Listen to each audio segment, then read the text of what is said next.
আজকের ভিডিওটি আমার সম্পূর্ণ মেয়েদের জন্য, বিশেষ করে 12 বছর বয়স থেকেই এই সমস্যায় পতিত হতে হয়।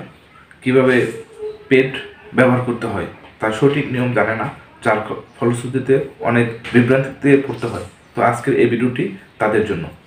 আসসালামু আলাইকুম বন্ধুরা, আশা করি আল্লাহর রহমতে সবাই ভালো আছেন।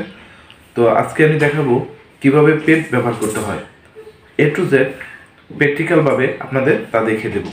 আশা করি শুরু থেকে শেষ পর্যন্ত ভিডিওটি দেখতে থাকবেন। তো মূল ভিডিওটি শুরু করার আগে একটু রিকোয়েস্ট, যারা এখনও চ্যানেলটিকে সাবস্ক্রাইব করেনি অবশ্যই সাবস্ক্রাইব করে আমাদের পাশে থাকবেন। তো বন্ধুরা, এখন আমরা পেড কীভাবে ব্যবহার করতে হয় তা প্র্যাকটিক্যালভাবে দেখিয়ে দিচ্ছি। প্র্যাকটিক্যালভাবে দেখিয়ে দিচ্ছি। এখন আমরা পেডটা হাতে নেব, নেওয়ার পর ছিঁড়ার পর এই পেড বের করলাম। এখন আমরা এই যে স্টিকার আছে, স্টিকারটা আমরা খুলে নেব।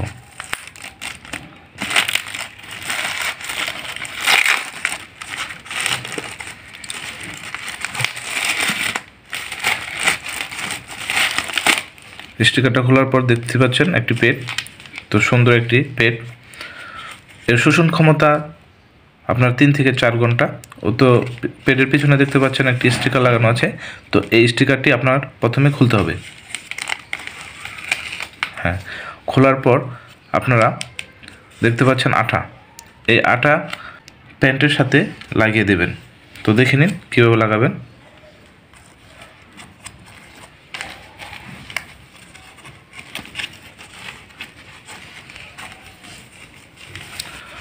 সুন্দরভাবে আস্তে আস্তে এভাবে চারপাশ দেখে সুন্দরভাবে লাগিয়ে দেবেন। এখানে আরেকটি স্টিকার লাগানো আছে, এটা খুলে ফেলবেন। তারপর দুই পাশে দুটো বাস আছে, এটা আপনারা সুন্দরভাবে চারদিকে লাগিয়ে দেবেন।